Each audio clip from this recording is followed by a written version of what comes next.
Hey y'all, it's Jess. Welcome back to the Social Examiner. Here on this platform, we observe aspects of life and reflect on how we contribute to it as individuals. So today's video is going to be a movie review. So a month ago, I watched The Truman Show. And I'm not sure why I thought that the movie was actually a TV series when everyone would give reference to it. I thought it was like an Office or something because I saw Jim Carrey and he does like sarcastic acting or comedy acting. So yeah, it's an actual movie and I rented it on YouTube for like $3.99 and it was a great movie.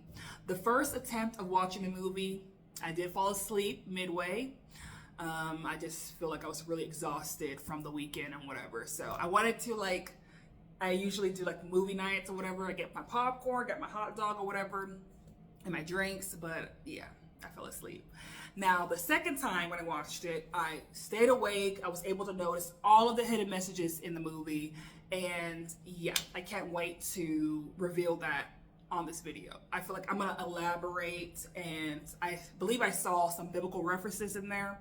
And if y'all know now, if you're a believer or not a believer, a lot of these movies that Hollywood portray has a lot of biblical references or Jesus references. So this involving like life and how things are, the light and darkness that's going on. So yeah, stay tuned for that. But yes, this movie's genre is comedy / sci-fi. And I believe the release date was 1998. And it reminded me of the Even Steven movie for some reason, like with the set, and there are some people who are like actors among them. However, they're feeding into this narrative and script when the actual main characters don't know what's going on. And it also reminded me of the 1988 movie called They Live. And I can't wait to do a review on that movie because packed with gems. So I would rate this movie a 7 out of 10 because I feel like it was too short and it's loaded with themes that I felt like I wanted the main character to do more investigative work, especially on his past, to kind of think about his childhood and be curious more about who his actual parents are and even discover like who his wife really is, and just kind of trace back if he has any memory. I wish they had like him having flashbacks or whatever, trying to really pinpoint when did his world or his life, became fake, if he could.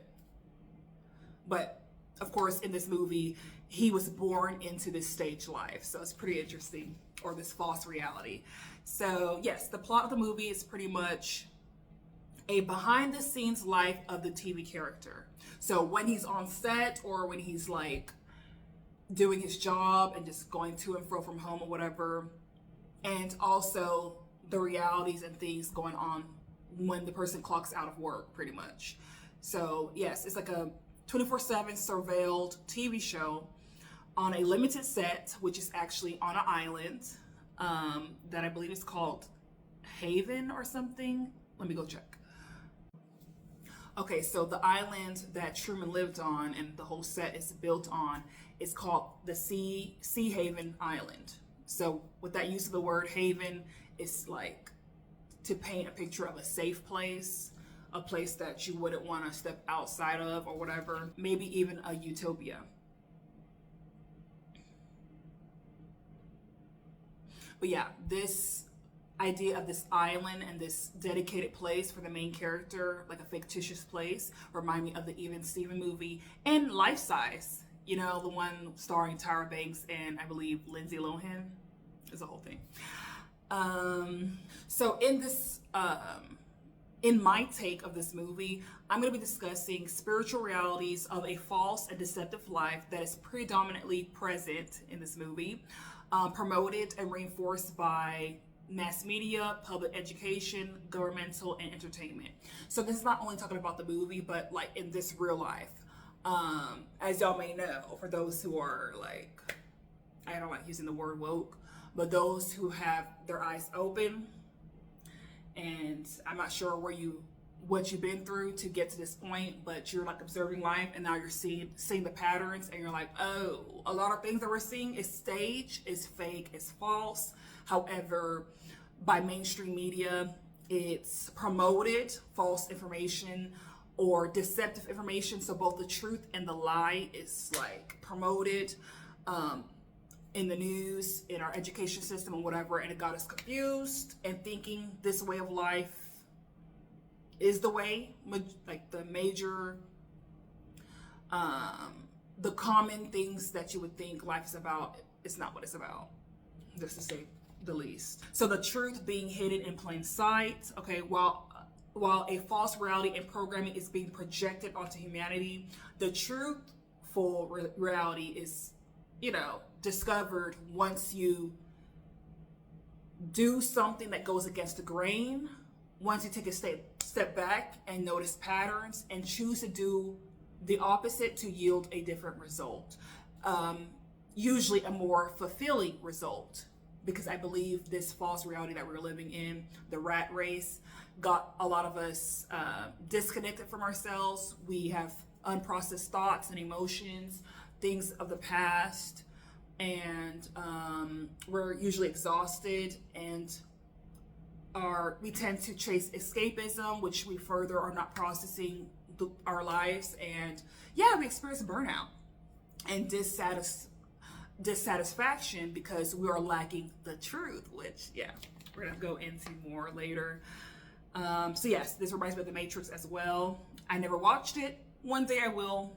I think the price is pretty pricey for me to rent online, but I think I'll go ahead and watch it later. Okay, so off the bat, so the creator of this island, he's working with the government or an organization that funded this reality or funded this experiment with Christoph. Okay, Christoph is the guy who created this reality TV show with Truman, and apparently his intentions behind this is he wanted to create an authentic TV show that was artificial or seemed too scripted, which is common today. However, what he did was utterly unethical, for it is an invasion of privacy, all for the purpose of experimentation and amusement. Okay, so while he's thinking that he's creating something that's authentic because the main character doesn't know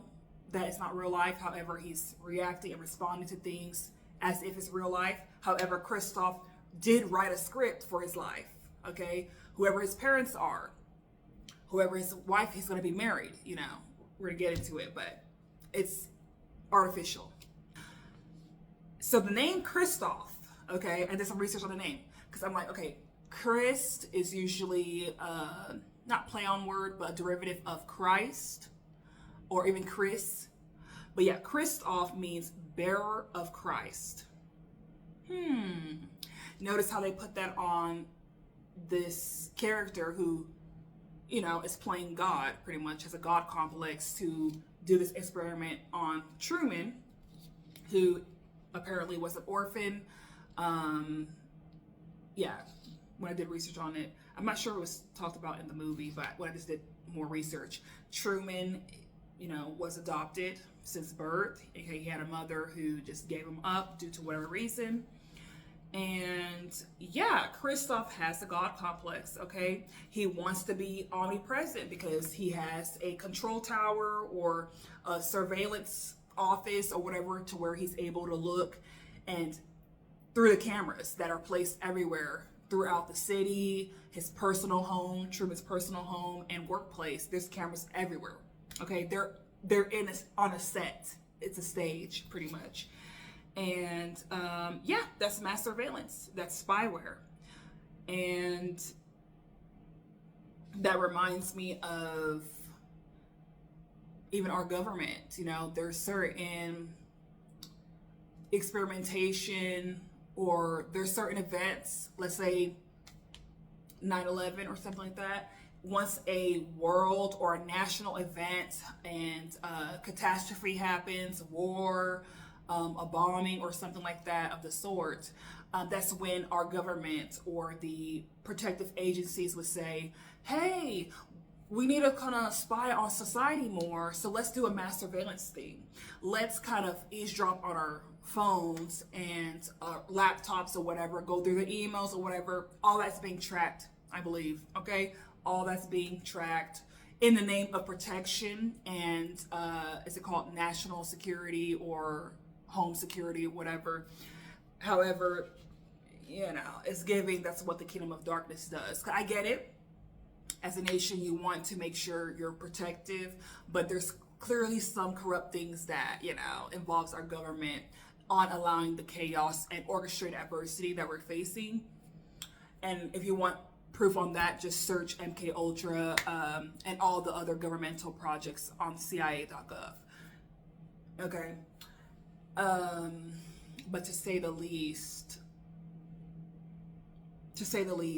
when reading the Bible, for me, it's clear that Satan and demons and devils or whatever, they are not omnipresent. Only the one true God, okay, Jesus Christ, Yahweh, the Holy Spirit, they're omnipresent, okay?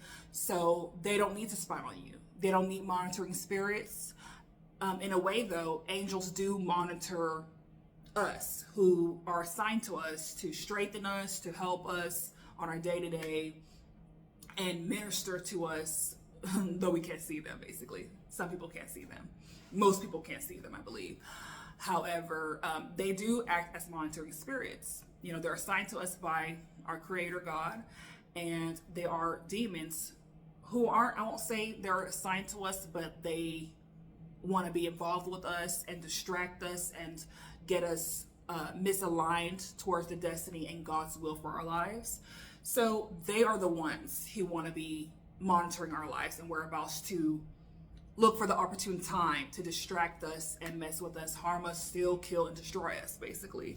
So that whole mass surveillance, spyware, spying, and being monitored spirit is giving the kingdom of darkness, okay?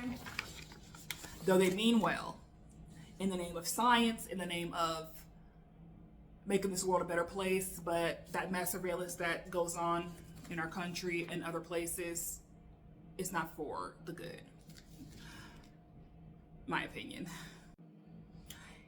In a way, the way Christoph creates this false reality, pretty much, in the reality, he staged certain things, his script, he staged certain things that prevents Truman becoming aware of his true identity, of a true reality, right?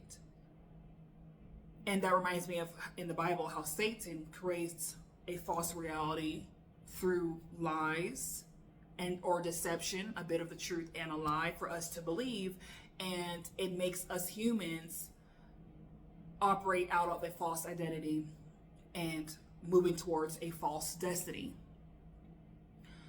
Okay, we're meant to be image bearers, sons and daughters of God.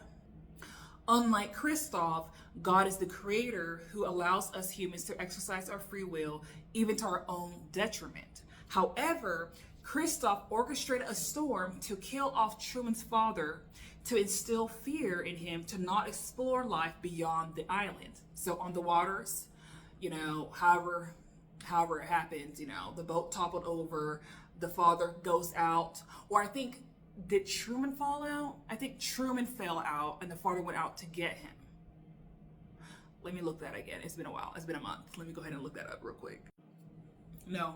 So what happened was, I've been watching something else that scenario was a thing. So no, the boat capsized during the storm and the father, you know, was swept away in that. So that created a phobia, okay? So that storm is already an orchestration that Christoph was able to do in control of the weather or whatever, and the waves or whatever, which created a phobia for Truman to not want to explore beyond the ocean or this river, because, you know, beyond this point is where your true life begins. So it's like fear, like Satan, he instills fear that cripples you from exploring outside of your reality or circumstance, your present circumstance. You're not your circumstance. However, you're going to need to have a mindset to see beyond the circumstance, to not be fearful and stay within your experience or whatever, but to be hopeful to experience outside of your experience, if that makes sense. So yeah, you see how Truman is just like, oh, I don't like to travel. So in that one scene, when first, I forgot why he wanted to get on the boat. I forgot what he wanted to do. I just can't remember. It's been a month. But he, sees the boat. I'm not sure he was supposed to make a delivery or something, but he just never got on the boat. So I'm not even sure how he was able to do that. But yeah, he was scared. All right, so now to get back into the point of how Truman was adopted into this experiment. So Christoph adopted Truman, who was one of 6 babies who was not wanted by their birth mothers. He adopted Truman through a television corporation, aka organization with governmental level clearance to allow such an experimentation to go on and be broadcasted for all to see. This type of backing reveals a sponsorship of an entity working together and conspiring against Truman and other victims with untold stories. I know, I went deep on that. I was like, okay, you were able to, in the name of organization, and clearly this child is vulnerable, a part of the vulnerable population, having parents that clearly doesn't want him, but they send them off to the government, this CPS child care system, and now they have the rights and the ability to pull off such experiment. It makes me think how many people that's in the foster care system or child care system, how many of them are subjected to experimentation? They're very vulnerable. They can be, which I believe some, with some victims who talked about it, they've been trafficked. So just, interesting things to know. So yeah, Truman is a foster child born into a system of abandonment, vulnerable for experimentation and trafficking. So I already said that. The show is still artificial and scripted as Christoph plots and writes scenarios for Truman to experience in the coming ages.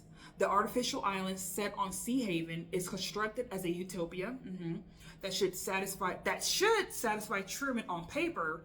However, the environment is predictable, superficial, uncreative. It's not a creative, not a creative society.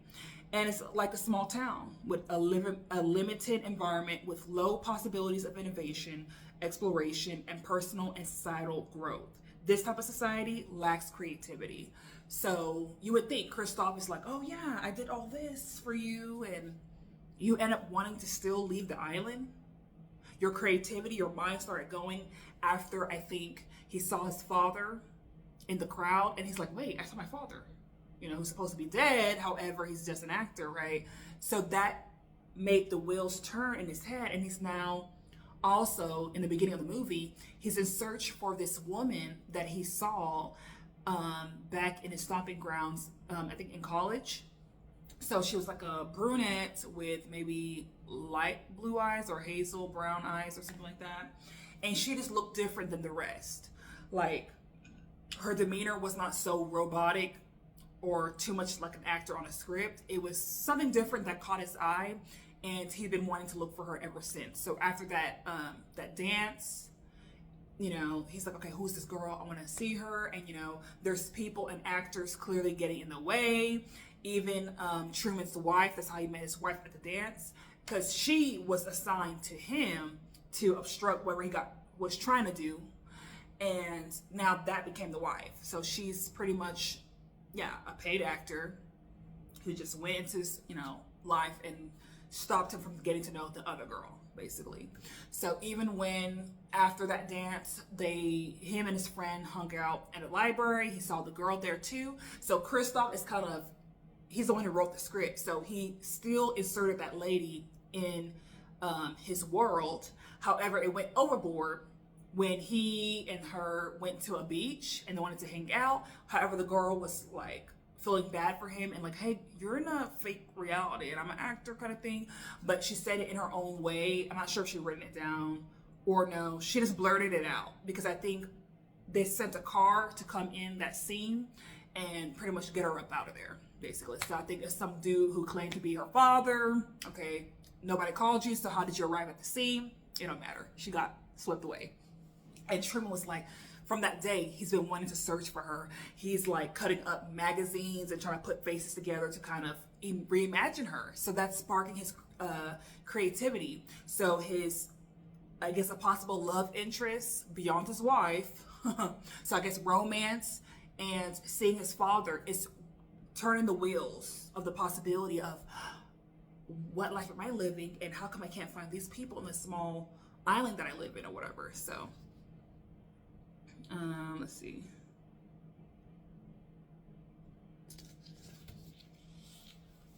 So with Truman, him being born into a false reality relates to how many of us, depending on our background and upbringing and our knowledge of God, I would say, because I'm a Christian, I'm a follower of Christ, okay, and believe in the words written in the Bible that has given me so much revelation of understanding myself, who God is, and the world around us, this temporary world.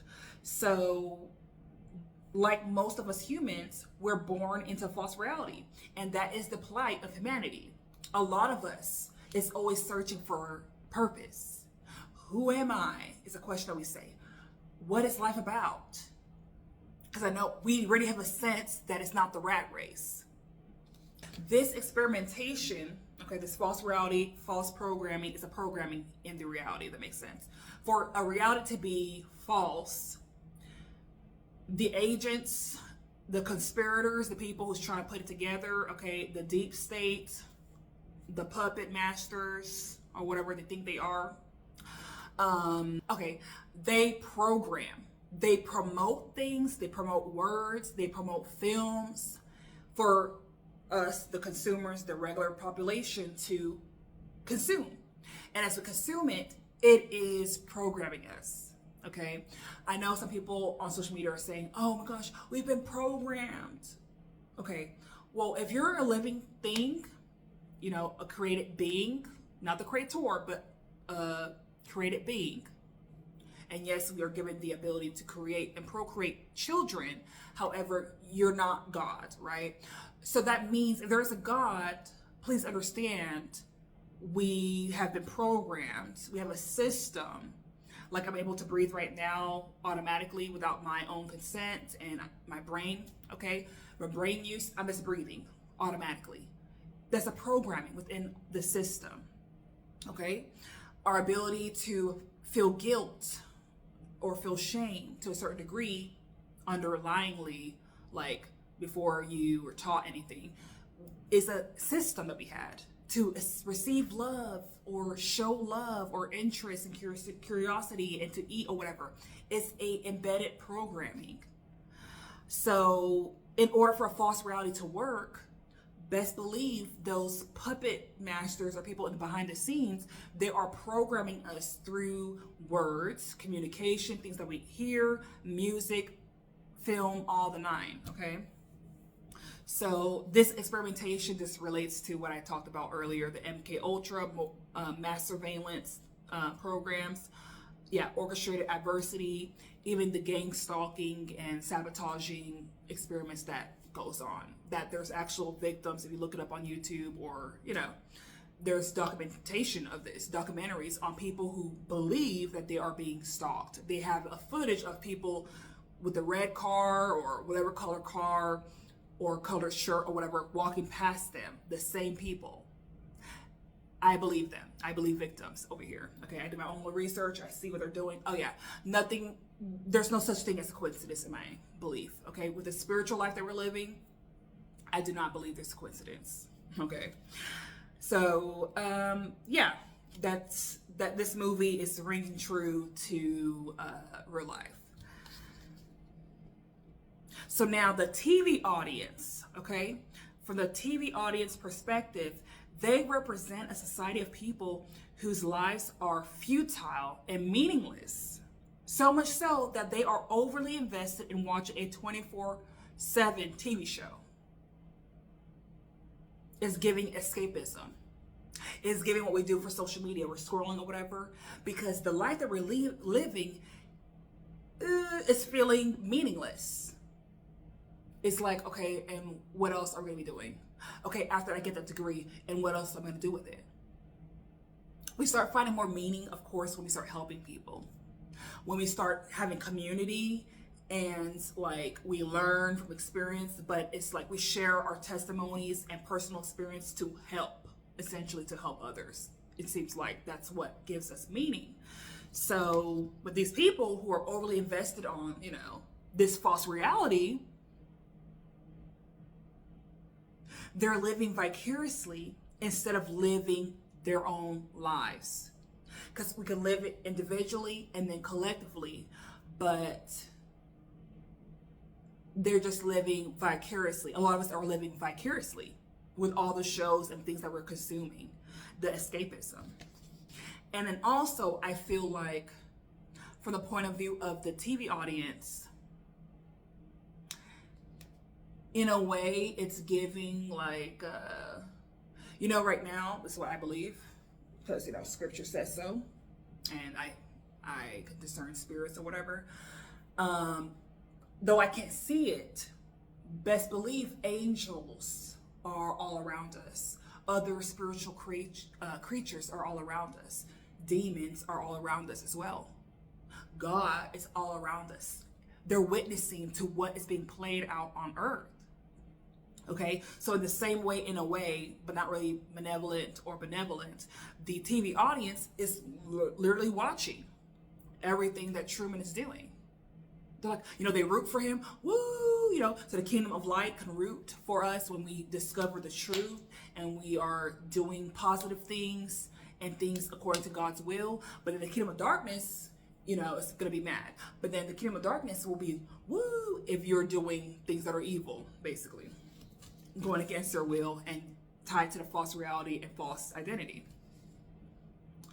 So now the actors, okay.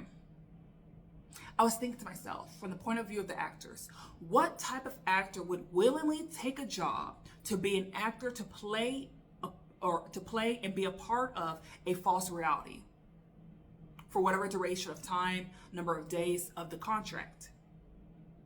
I'm like, just thinking right now, as an actor, I would never, I'm not an actor, but if I was an actor, I would never take on a job that is low-key an experiment and the main character doesn't know that it's the job. We're all on the fake island or whatever, and this is a fake reality that I'm participating in the name of acting. I would never do it. I don't care how much money. That is cruel. So thinking, I'm just thinking like, okay, there's no amount of money that I will take, that anyone should take to be a part of such foolishness like that. But I was like, okay, these actors, they're low on the moral scale at this point, because I'm like, I don't like that. They're actually willing co-conspirators in the Truman's false reality. In a way, in society, depending on what identity we're adhering to, what information and knowledge we're adhering to, okay, spiritual knowledge, all of that. In a way, we could be working towards God's goodwill or working against it. Being co-conspirators of a source, either for the kingdom of light or the kingdom of darkness. In this case, this is not for Truman's good. This is a false reality. Therefore, it is not good. And these actors are, whether knowingly, unknowingly, they haven't really weighed the severity of the situation. They're just, I'm gonna get some quick money, $30 an hour, I'm gonna do this. And they, are on the dark side, in my opinion. The fake mother, the fake father, and all that stuff, allowing him to believe that his father drowned by storm and he's not even the father, and you're the actor who's still alive, and that flashback, but him seeing you in the crowd may make him feel like he's hallucinating or something like that. Yeah. Just a perspective. I'm just thinking deeper. I just don't like seeing movies and you don't think deep. Like, oh wow. Anyways, Sylvia had a heart. Okay, so Sylvia, unlike the other actors, Sylvia, the potential love interest in the Truman Show, she had a heart to tell Truman that he is living a false reality on a show before she got yanked out of there. Sylvia represents a defector of the deceptive system. She no longer wants to contribute to someone else's life. Okay, or someone else's lie. Okay, she no longer wants to contribute to someone else's lie, and that's a great thing. So we need defectors in society. Once you realize you're participating in a false reality and it's creating harm in your environment, people that you're around, in your community or whatever, once you wake up to that your true identity and who God is, because honestly, if you don't connect to who God is, you're not going to know who you are. So once you do that, you get to now make the choice and use your free will to not be a co-conspirator to the false reality anymore. I'm not going to give in to this thing that's been promoted anymore. I'm not going to be an NPC. Okay, so NPC goes for non-player character. Non-player character. So when you're playing a video game, I liked playing GT5, Grand Theft Auto. It was really fun. It has a storyline, and I only played it once using the Michael character. Yeah, and then sometimes in the missions I would be Franklin or what's the other guy's name? The crazy one. However, that was scripted, and until I finished that game, apparently you could choose to be the other main characters, and maybe the game goes differently. I'm not too sure about that, but it sounded like, from what I read, it would play out a different reality, but still lead back to the end result or something like that. Where is it headed with that? So yeah, when you're playing a video game, you're the main character, okay? You're trying to complete the missions or whatever. All the other characters are automatic. They stick to the script for the most part. They skip to the script. Although you can punch one and they'll fight you and then probably get tired and probably call the police. But there's so many options they have, pretty much. So anyways, to me, breaking down what NPCs are and how they play out in society. Okay, these people are limited to a script. They're unable to think beyond the script or programming, usually lacks creativity and innovation. They are the mob mentality in the crowd. So let's say you want to be a revolutionary and you're like, hey y'all, this that's going on in society is not right and we need to take a stand and blah, blah, blah, blah. Those are the crabs in the barrels that will come out and say, he's trying to, set things off. He's trying to change things. That's going to be bad for us because maybe we're going to get punished by the government if we go against this thing and, whatever. And they're going to start clobbering you, fighting you, or self-sabotaging you and not supporting you.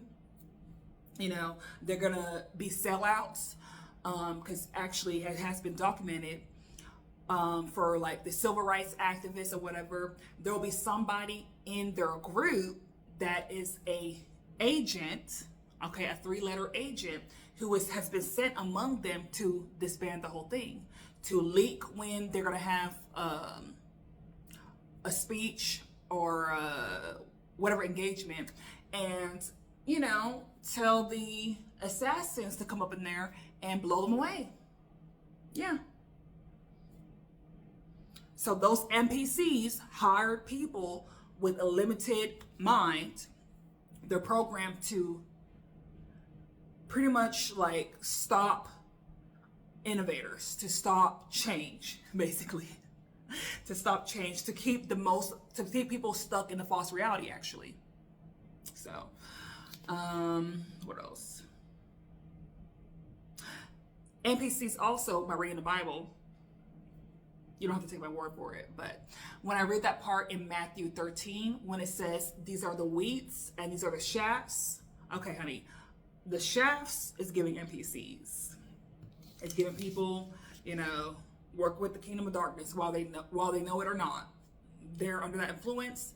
They're living a false reality. They're promoting a false reality. They are affirming that false reality. They are the hindrance. They are the stronghold. Everything. It's just like, yeah. What else? It's giving the serpent's offspring as well. So, in Genesis 3, after Adam and Eve disobeyed God, it opened the door to another reality that goes against what God intended for them to experience. So now God talks about there's the woman's offspring and there's the serpent's offspring, and they're going to be going toe to toe and pretty much fighting in this spiritual warfare throughout until Jesus comes. So I'm like, oh, the serpent's offspring is giving the opposers, people who are planted in society, whether by an unclean spirit that is now here, and how people are talking about like what we call demons or whatever, the disembodied spirits is due to like the Nephilim, when the flood, came and killed them. Maybe their spirits are still out in the air instead of them being packed into like a hell or waiting place until God brings about the final judgment. So those demons, those people, those unclean spirits, the serpent's offspring, which I believe some of them take on physical form and they're among us. We're gonna get into that in another video. They're among us, and they're causing havoc. They are the monitoring spirits. They are the crisis actors. They are those people. Look it up. You'll know what I'm talking about. What else? Okay, so talking about Truman's wife, Meryl. She was so eager to get with him, Truman, because she was assigned to him by Christoph, to infiltrate his life and make sure he stayed within the script written by Christoph. It was revealed later on in the movie that she was an actor who was tolerating Truman. She was not in love with him. So you could tell when he had a psychotic break, which is not really psychotic break, is your body is catching on to the BS. Your body's like, oh, this is fake. And now I'm going crazy because you're coming to that point of, oh my gosh, this is the false reality. And maybe if I keep on pushing harder, pushing past what I'm seeing, because I think one time he clocked into work. No, he didn't clock into work. He didn't go to work, but he was roaming around and went to this one building, was about to go to the elevator, and behind it, it was pretty much not an elevator. It was like a fake elevator, but it was a break room of people, just, I think it's like a donuts or like, what do you call it?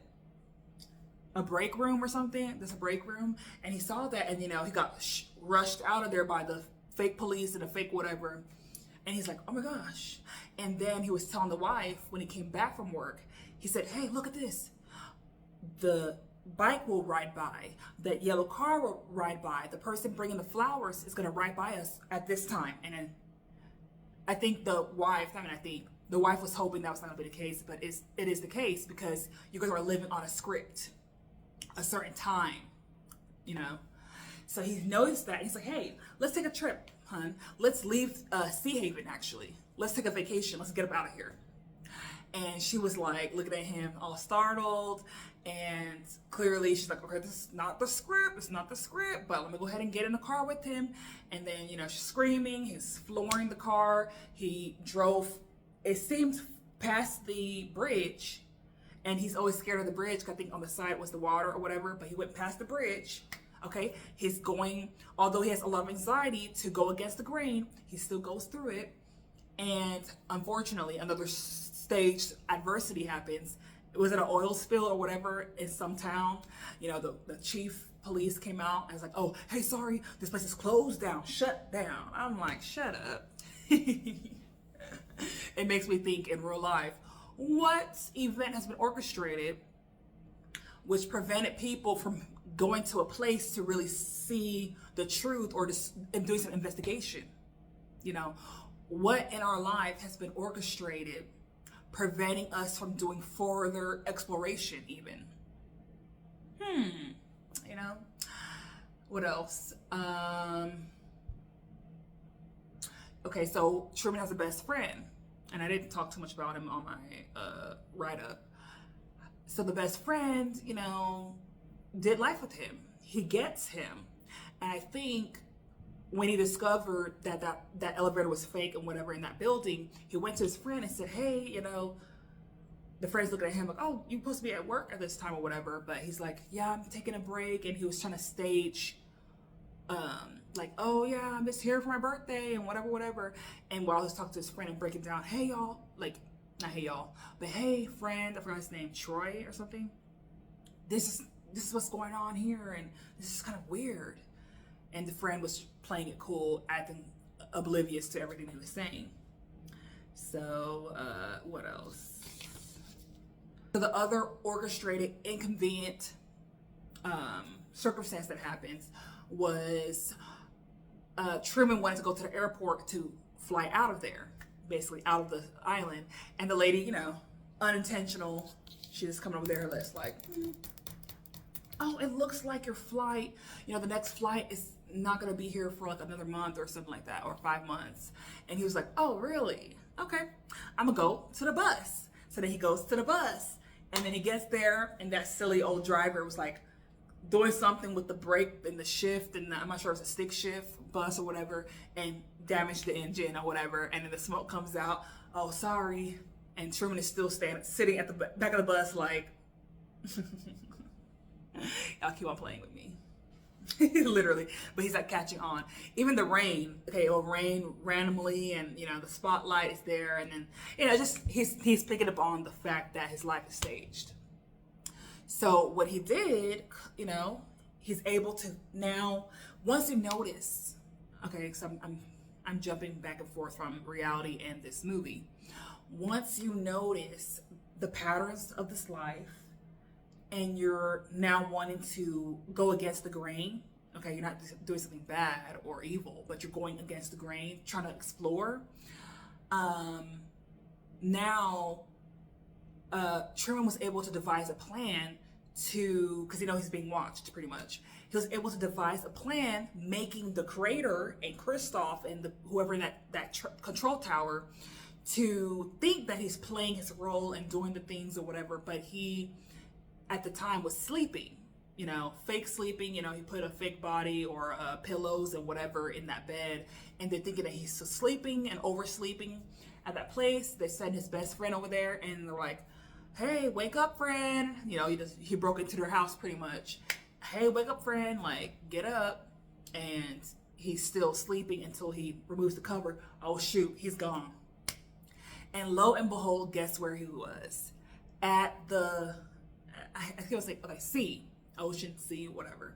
He's in a boat going to explore. He's like, oh, no, I need to get out this island. So I tried to buy the plane, it didn't work. I tried by bus, it didn't work. So I'm gonna go by boat. And I hate, you know, waters and how big it looks, and I feel like I'm gonna drown or whatever, but I don't care. I'm gonna push past fear to get to the truth. Isn't that a word? Literally, to push past your fear. Your real life, your true life, or desired life is on the other side of your fear. So anyways, it's on my boat. And guess what Christoph started doing? All right, you know, there ain't nobody else in their boat to kind of stop him or whatever. So let's orchestrate a storm. So he creates a storm. And that reminds me of somewhere in Matthew's where that storm comes out of nowhere when Jesus and the disciples were on their way to cast out the demon out of Legion. Okay, it says there was a sudden storm, not a regular scheduled storm by God and whatever. There is a storm that came out of nowhere by the forces, the elemental forces, okay, that is clearly influenced by an evil force trying to be a hindrance to the destiny on Jesus and the disciples, you know, on their journey. So a storm happens to Truman in this movie to stop him from going towards a destination of the exploration. He didn't even know where he's going to go, but what he ended up doing, he survived the storm because Christoph, you know, felt like he's going overboard and he almost drowned He almost drowned Truman, who he has a little bit of a heart or like feeling towards or whatever, because he practically raised him, from birth, from birth, creating this fake life. So he has an attachment to Truman. So he stopped the storm. Truman survives and gets up from the boat. Meanwhile, the audience is looking and cheering him on. Woo! Okay, he's going on the boat. He's, going somewhere. That is off script, okay? Can we be off script in real life? Literally. Go beyond what we've been told, what we've seen our family, how our family was raised, how our parents were raised, and whoever, told us in the educational system or music or whatever, to go off script with your life, okay? Of course, with the guidance of God as well. To go off script, go beyond what you know, and hopefully that leads you towards the truth or your actual destiny. So anyways, he finally gets to a place that looks like a wall, but a sky. So it's a sky wall. And I think that even that island reminds me of the whole flat earth concept kind of thing. Like there's corners, okay, where this earth is contained in a wall, basically. So like a firmament, okay? It has a ceiling, all right? And I know some people don't want to believe that because, we were told one way in school, and no one can really prove that it went up to the space. I'm not saying that people have never seen space. I don't believe they have gone to space in a aircraft, because they already proved that when you look up Operation Fishbowl on the CIA.gov, you can look that up right now. They shot missiles up there, and it hit a ceiling, pretty much a invisible ceiling, and the smoke or whatever, that explosive is like, like a fishbowl. It's just, it has a ceiling, or like a globe. I say not a fishbowl, but a globe, because a fishbowl is open up top. So it starts going like this, bouncing off a curved surface. The ceiling is curved. So I'm like, but y'all taught us, that y'all went to space, that you're able to just go straight up. How can you go straight up? Y'all don't believe me? That's up to you. I don't care to actually say that the earth is like, when people say the earth is flat, it's just like you're just walking, or taking a plane ride and going to a limited space. People cannot travel the aircraft this way and keep on going this way and somehow return back to here. So let's say Africa's here, United States is right here. If we take a plane, you're telling me you can go like here infinitely and come back this way? I don't believe that. So actually, when you look up fly logs, I saw a video of fly logs, they're traveling this back and forth like this throughout the corners of the earth. They're just like that. So, and the continents are spread out in a circular placement. So it's very interesting. So I guess people, we can't go beyond the programming apparently, but when you choose to think outside of yourself and what you've been told, nothing's wrong with experimenting. Nothing's wrong with reading other books. That was not what was promoted in the public school education.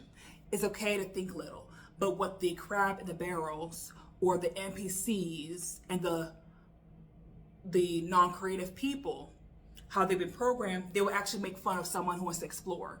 They'll make fun of someone who wants to read other books and even see other videos and other facts, learn other facts that is contrary to what we've been told. People will make fun of them. Oh, you're stupid, you're dumb. Did you not go to social studies and, geography class? I'm like, aw, y'all thought that all we learned was pure truth? Okay, that's okay. Anyways,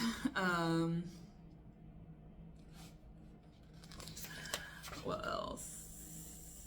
Another thing, that boat that Truman was on was called Santa Maria, which means Holy Mary or Saint Mary. Ain't it funny how all these, movies we call secular, or you do research, the writer and the director, you know, they're probably atheists, or they have a spirituality, but they choose not to put the label on it or whatever. And they just don't really believe the Bible and whatever. Some of them speak against it or whatever. But ain't it funny? Y'all always have Jesus' name in your mouth, or you always have biblical references in your movies. But y'all want to push it off like Jesus is fake or Christ is fake. Yet y'all put it in aspects of the life described in the Bible, in the movie. Heroes, villains, superpowers, mythology is giving the lowercase g gods. Like, come on.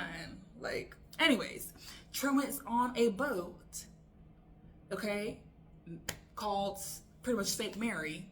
Okay, that's Jesus's mother. So Jesus came to be, you know, in this world in physical form. God came to be in physical form amongst the humans through Mary. So Mary was like a gateway or a portal that bring our Heavenly Father, God, Yahweh, named Jesus in the physical form, okay, onto the earth, you know, to live out his mission of restoration, reconciliation, for us humans to know the truth. Basically, Jesus journeyed in this world to be crucified and to be the perfect atonement for the corruption of God's own script, which is his the book of life. Pretty much the Bible says book of life all the time. And how we're vessels, you know, we're on this earth on assignment because this life is temporary. And in the beginning, life was supposed to be a way, but it went into a perversion, a version that is contrary to his original intent. So yeah, I just found that interesting. It's really interesting. And that's all I got. So I think I forgot my thought, but I talked about outer space. So I do believe there's space, but I don't believe they're not using those aircrafts to get to that space. Either they're creating portals, I believe, and people are astral projecting out of their bodies to get into the heavenly realms. But anyways, that's another topic for another day, because I don't claim to know it all. I'm just, you know, living vicariously, you know, on the internet and doing some research some actual factual experimentation that goes on. And then now witnesses, governmental program, I listen to witnesses, victims of some crazy things that be going on, even some defectors who, you know, claim to be a part of secret societies and the higher ups. And, you know, I'm seeing so much information, and I start believing things when I start hearing a pattern and all of that. I hope you guys enjoyed my take on the Truman Show and have watched it up to this point. Thank you for watching, and stay tuned for the next one. Bye.